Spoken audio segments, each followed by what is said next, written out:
अगर पूरे विश्व के अंदर, साहब कबीर ने कहा, झगड़ा एक बरो हो राजा राम, जो निर्वारे सो निर्वाण। ब्रह्म बरागी जहां मां से आया, वेद बरागी जिन उपजाया। ई मन बरा कि जही मन माना, राम बरागी राम ही जाना। भर में कबीरा फिरे उदास, तीर्थ बरागी तीर्थ के दास। साहब कबीर कहते हैं, दुनिया के लोग, झगड़ा एक बरो हो राजा राम। सदगुरु कबीर ने राजा किसको कहा? इस धरती तल पर सबसे श्रेष्ठ प्राणी कौन है? मानव। मानव को सदगुरु कबीर ने राजा कह के पुकारा है। सारा अधिकार तुम्हारे हाथ में है, इसलिए मनुष्य को कबीर साहब ने राजा कहा। 4 प्रकार के जीव धरती तल पर निवास करते हैं। इसी को परोक्ष रूप से हम 84 कहते हैं। 4 माने 4 और राशि माने खानी। अंडज, पिंडज, उष्मज और मानव, यही 4 प्राणी हैं। अब इनकी निश्चित जनसंख्या क्या है वो हम नहीं जानते हैं, बहुत गवैया लोग जानता है। इस चारों में मानव श्रेष्ठ है। आपको सदगुरु कबीर ने राजा कह के पुकारा है। झगड़ा एक बरो हो राजा राम। ओ राजा, इस धरती तल पर, इस अवनी तल पर एक बहुत बड़ा झगड़ा लग गया। क्या लगा है? कबीर को छोड़कर और बुद्ध को छोड़कर जितने धर्म धुरंधर लोग हुए, जितने धर्माधिकारी लोग हुए, जितने धर्म के ठेकेदार लोग हुए, जितने धर्म के प्रवर्तक लोग हुए, सबने ये निश्चित कर दिया कि मानव से अलग, जीव मात्र से अलग, परोक्ष में, आकाश में एक परमात्मा की सत्ता है, जिसके कृपा से पूरी सृष्टि चल रही। उसी परमात्मा के कृपा से खेती बाड़ी, बिजनेस, व्यापार, नौकरी चाकरी, माल मवेशी, बेटा बेटी, पढ़ाई लिखाई, रात दिन, अतिवृष्टि अनावृष्टि, ऋतु परिवर्तन, मन धरती तल पर जितने भी कार्य हो रहे हैं वही परोक्ष ईश्वर की कृपा से। और वो ईश्वर कैसा है? जिस ईश्वर के कृपा से सारे कार्य हो रहे हैं वो ईश्वर कैसा है? वो ईश्वर सर्वत्र है, एक तिल खाली नहीं है ईश्वर से, हर जगह है। मैंने उस आदमी से पूछा, इसका मतलब ईश्वर वेश्यालय में भी है, ईश्वर चोरी में भी है, ईश्वर डकैती में भी है, ईश्वर दारू के भट्टी में भी है, ईश्वर गाय कटती है वहां भी है, ईश्वर जहां बकरी कटती है वहां भी है, जहां बलात्कार होता है वहां, जब तिल भर जगह खाली नहीं है, इसका मतलब सारा कुकर्म ईश्वर करवा रहा है। ईश्वर सर्वत्र है और ईश्वर सर्वज्ञ है, वो सब कुछ जानता है। इसका मतलब राम जान के अपने पत्नी का हरण कराया, वो तो सर्वज्ञ है, सब कुछ जानता है। ईश्वर सर्वेश्वर है, ईश्वर सर्वव्यापक है। तुलसीदास जी ने लिख दिया, ईश्वर सर्वव्यापक है। व्यापक माने क्या होता है? जो पूर्ण रूप से भरा हुआ हो, जो आकंठ भरा हुआ हो। जैसे घड़ा में पानी पूरा भर दीजिए, उसको कहिए व्यापक। पानी व्यापक रूप से भरा हुआ है घड़ा में, तो ईश्वर इस काया में व्यापक रूप से भरा हुआ है। तो जांघ कट जाने के बाद आदमी जिंदा रहता है, हाथ कट जाने के बाद आदमी जिंदा रहता है, और गला यदि कट जाए तब रहेगा। इससे साबित होता है कि ईश्वर सर्वव्यापक नहीं है। ड्राइवर, बस चलाने वाला ड्राइवर, रेल चलाने वाला ड्राइवर, पूरा गाड़ी में वही व्यापक रूप से भरा रहता है कि ड्राइवर किसी एक सीट पर बैठ के बस को हाँकता है, पूरे बस में यात्री बैठा रहता है। उसी प्रकार से परमात्मा की सत्ता काया के किसी एक बिंदु पर बैठ करके ई काया को चला रहा है। वो व्यापक नहीं है।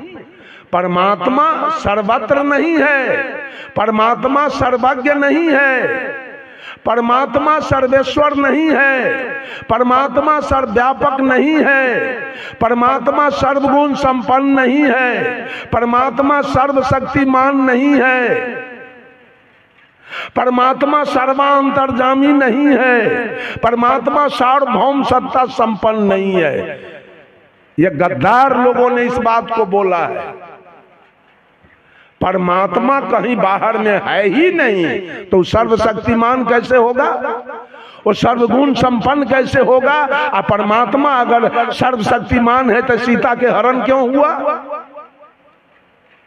परमात्मा जब सर्वशक्तिमान है तो 16वीं शताब्दी में मोहम्मद गजनी जब सोमनाथ के मंदिर पर चढ़ाई किया, वहां के लोगों ने पंडा पुजारी से कहा कि तैयार हो जाइए, मोहम्मद गजनी आ रहा है लूटने के लिए।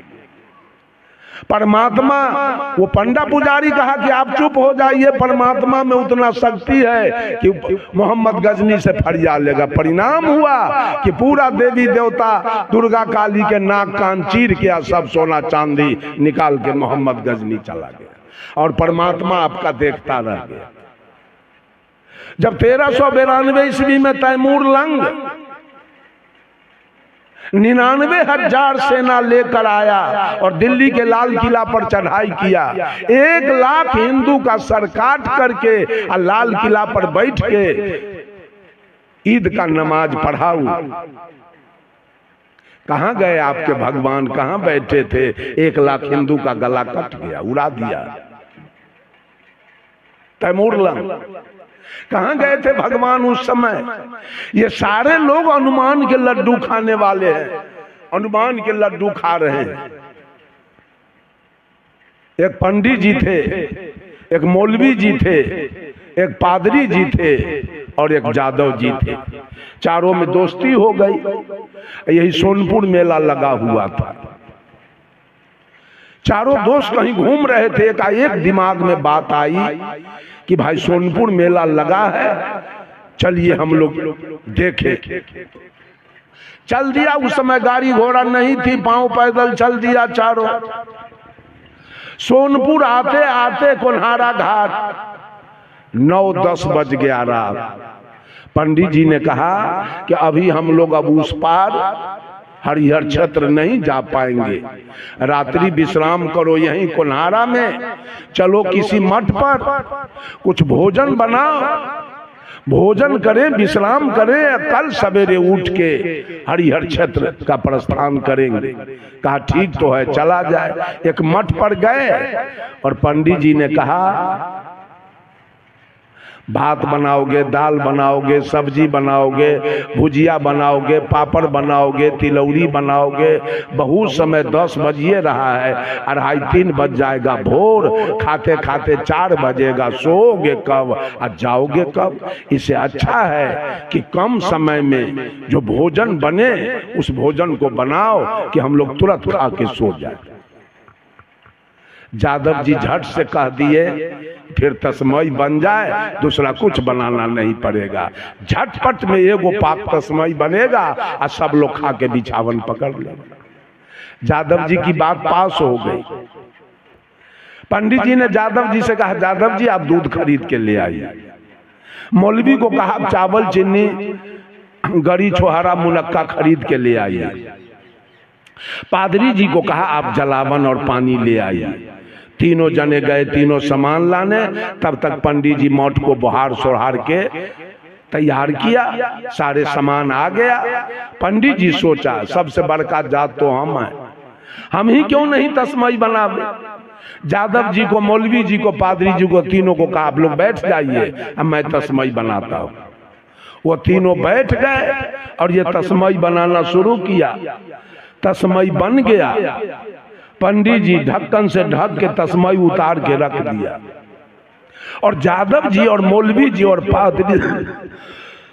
पादरी जी से कहा आप तीनों थाली लेके बैठिए, अब मैं परस के खिला देता हूं, बाद में मैं भी खा लूंगा। यादव जी, मौलवी जी, पादरी जी थाली लेके बैठ गए। पंडित जी डेगची उठाए गए परसने के लिए, ढक्कन हटाए, करछुल भिराए। तस्मई तो अभी गर्मे था, उसका वाष्प जो निकला वो पंडित जी के नाक में स्पर्श हुआ। इतना गमक रहा था वो तस्मई, इतना बेजोड़ बना हुआ था, पंडित जी को लोभ हो गया। ओहो, इतना बढ़िया तस्मई बना के आई यादव जी को, मौलवी जी को, पादरी को कैसे खिला दे।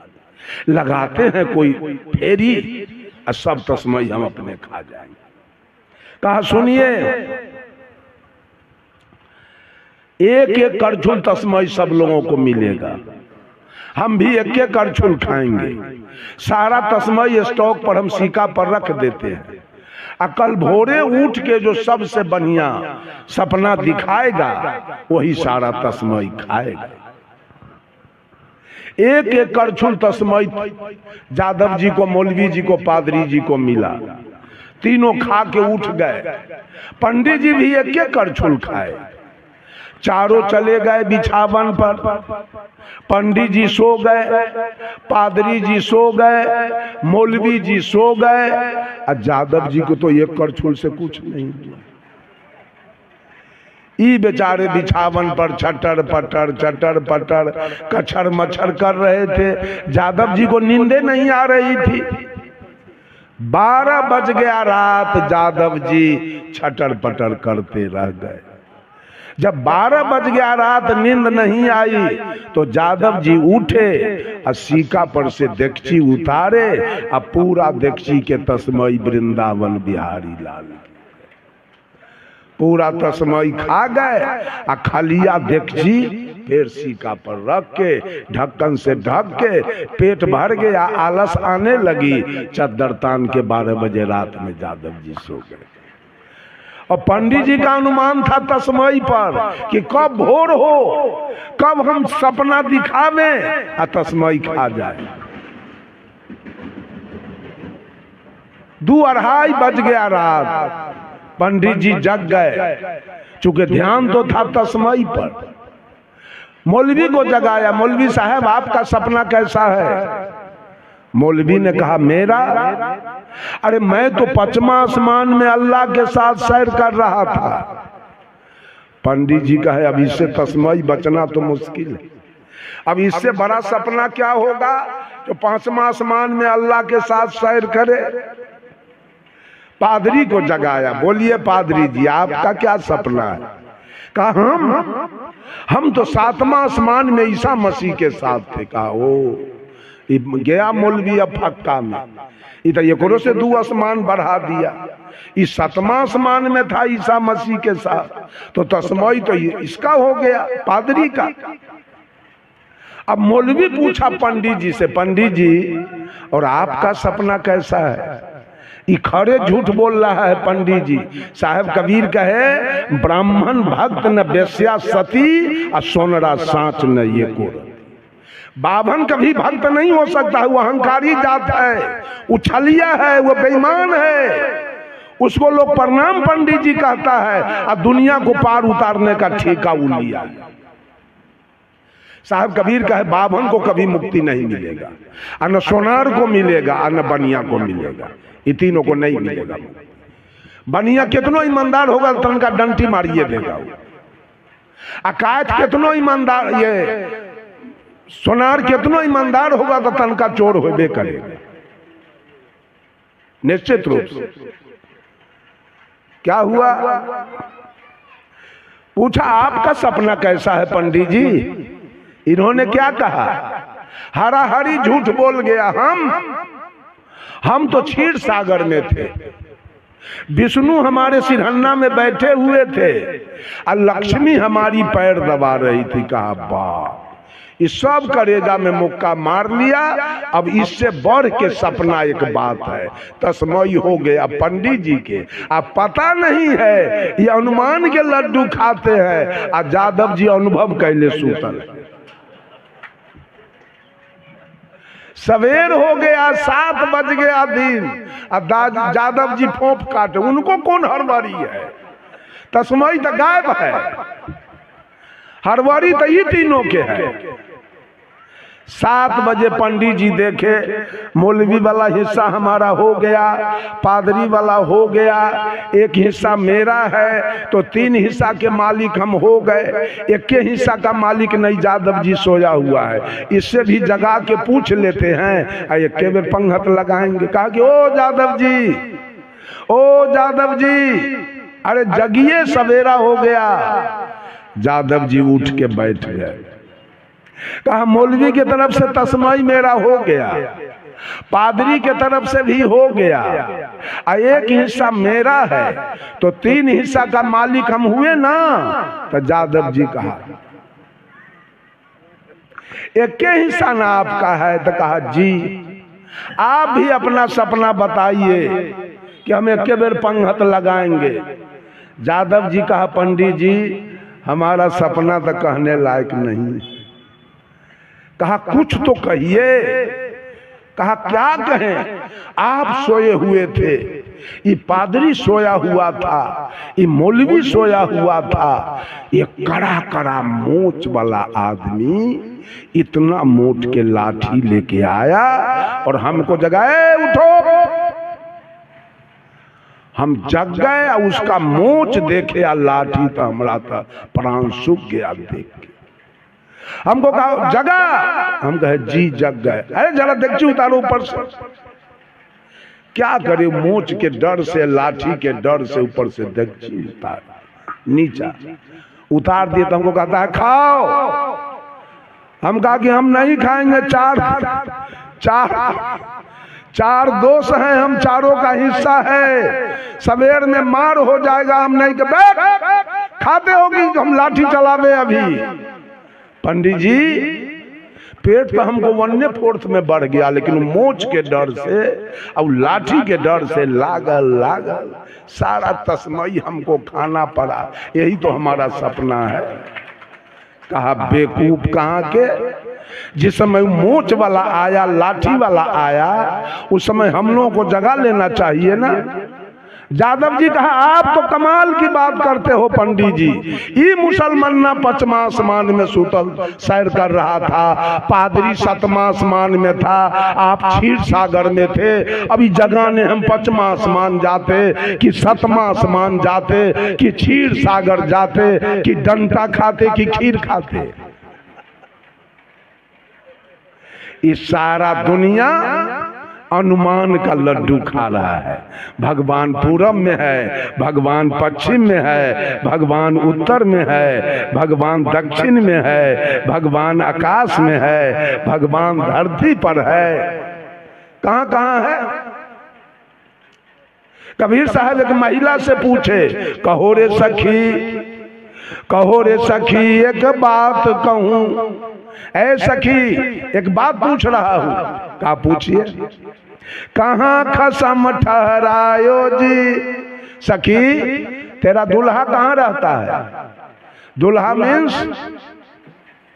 परमात्मा। तेरा दुल्हा कहाँ रहता है? तेरा परमात्मा कहाँ है? तो सखी कहती है आकाश में ऊपर। कहाँ है दुल्हा? आकाश में। तो साहेब कबीर का है दुल्हा आकाश, और दुल्हन कहाँ है? दुल्हा आकाश में है, और दुल्हन कहाँ है? दुल्हा आकाश पताल में, दुल्हन कैसे कछो मिटायो जी। दुल्हा हो पंजाब में और दुल्हन हो कैथोलिया में, क्या को बाल बच्चा होगा? दुल्हा है आकाश में और दुल्हन सब है धरती पर। क्या वो काम बनने वाला है दुल्हा से? बनेगा कुछ है बनने वाला? सब आदमी गुलाम बन गया है पंडित के। ये सारे गुलाम बैठे हैं, मालिक नहीं बैठे हैं, ये सारे गुलाम बैठे हैं। ये वेद के गुलाम हैं और पंडित के गुलाम हैं, दोनों के गुलाम बैठे हैं। उनके बिना इनका कवित करेंगे मंच पर, खूब कबीरपंथी सब मंच पर कानून बुकनी करेगा। आज जब बेटी के विवाह होगा तो उसको बुला के लाएगा, जब बेटा का विवाह होगा तो उसको बुला के लाएगा, माँ मरेगी तो उसको बुला के लाएगा, और बाप मरेगा तो उसको बुला के। उसके बिना इसका काम नहीं चलने वाला है। एक दिन हमारे गुरु जी आचार्य श्री धर्म स्वरूप साहब जीवन ज्योति केंद्र पूर्णिया कोट में उनका मठ है। वहां एक्सप्रेस गाड़ी पहले नहीं रुकती थी, अब तो रुक रही है, वहीं से खुलती है आपको जनहित पूर्णिया कोट से, जहां साहब गुरु जी का मठ है, वहीं से खुलती है आपको ये जनसेवा। जानकी भी अब वहां रुक रही है। पहले गुरु जी को कहीं जाना पड़ता था तो जाते थे पूर्णिया जंक्शन, वहां जाके गाड़ी पकड़ते थे। साहब जी गए पूर्णिया, जाड़ा का समय था, एक संभ्रांत परिवार का बूढ़ा 80-85 बरस के, ऊनी के कुर्ता, ऊनी के बंडी, मुफलर, टोपी लगा के, चश्मा, खादी के धोती, चमड़ा वाला जूता, मोजा लगा के प्लेटफार्म पर बैठ के अखबार पढ़ रहा था। गुरु जी बैठ गए बगल में जाके, पढ़ते पढ़ते अखबार, वो बुढ़वा एक के बेर सीट पर से उलट गया नीचे। हल्ला हो गया, क्या हुआ? मिर्गी आ गया। सब लोग दौड़ के आए, बाबा क्या हुआ, क्यों गिर गए? गिरा क्यों मालूम है? मधुबनी जिला में, सुपौल जिला में और नेपाल में घोषिन यादव की जनसंख्या बहुत ज्यादा है। वो यादव को आप लोग नहीं जानते हैं, हम लोग जानते हैं। बहुत ऊंच कोटि का यादव है। उसकी पत्नी घर से नहीं निकलती है घोषिन यादव की। अब तो मजरोठो किस्नौत में ब्याह करना अब आके शुरू किया है, पहले नहीं करता था। ये घटिया किस्म के यादव है, वो जमींदार टाइप के है। अभी दरभंगा में सबसे टॉप डॉक्टर आया है, वो घोषिन यादव है, एसएन गोइत उनका टाइटल है। बनरईत, झखरईत, गोइत, कुशियत, ये अड़गरिया, ठरिया, बुधनगरिया, भुसकुलिया, पगहिया, मगरदैता, गुरमैता, विराजित, एक टाइटल में विवाह नहीं करते हैं। अब बड़े बड़े उनके घर में इंजीनियर, डॉक्टर, कलेक्टर, प्रोफेसर, एक जोगिंदर गुरमैता है आपको यहाँ सुपौल जिला में। अभी 350 बीघा जमीन उनके पास जोगिंदर गुरमैता के पास है। अभी एक है मनोज की विनोद, घोषिन यादव है। उसको जब दलान बनाते हम देखे तो हमको बुझाया कि आधा किलोमीटर में पक्का का दलान बना रहा है। हम कि इतना लंबा क्यों बनाते हैं जी? कहा 350 बीघा मकई है, उसका भुट्टा कहाँ रखाएगा? इसी में रखा है। इतने धनी लोग हैं यादव लोग। वो अखबार में लिखा हुआ था कि फलाने अड़गरिया का बेटा यूपीएससी कंप्लीट कर गया, वो आईएएस हो गया, कलेक्टर। ये सुन के वो बुढ़वा बेंच पर से उलट गया, इसलिए कि वो ब्राह्मण था। देखा कि यादव का बेटा यूपीएससी पास कर गया, कलेक्टर हो गया। इस दुख से उलट गया वो बेंच पर से नीचे। और उसको ही ग्वार बिलार सब खून पूजने के लिए बुला के लाता कि हमरा बाप के तन स्वर्ग भेज दीजिए, हमरा बाप के तन सतलोक भेज दीजिए। अरे उसको बस चले तो आपके बाप को 80 कुंड नरक में भेज देगा, ग्वार के सतलोक भेजेगा। इतना बुड़बक है। सोलकन को भेजता है सतलोक, अब बैकुंठ और स्वर्ग में। ये कबीरपंथी सब नहीं सुधरने देगा देश दुनिया के। बाम से भला सुधार देगा, लेकिन कबीरपंथी से नहीं सुधरने वाला। मैं जाता हूं बाम सेब के कार्यक्रम में बराबर, भागी लेता हूं बाम सेफ में हर जगह जा जा करके, वो सुधार देगा देश को, लेकिन कबीरपंथी अपना लोभ के चलते नहीं सुधारने देगा कबीर मत को कभी। बंधुओं, मेरा समय तो कुछ बेसी हो गया होगा ना, 5 मिनट बेसी हुआ है। अच्छा, रात में फिर होगा समय। अभी मन संचालक के मर्यादा का रक्षा कीजिए, पालन कीजिए।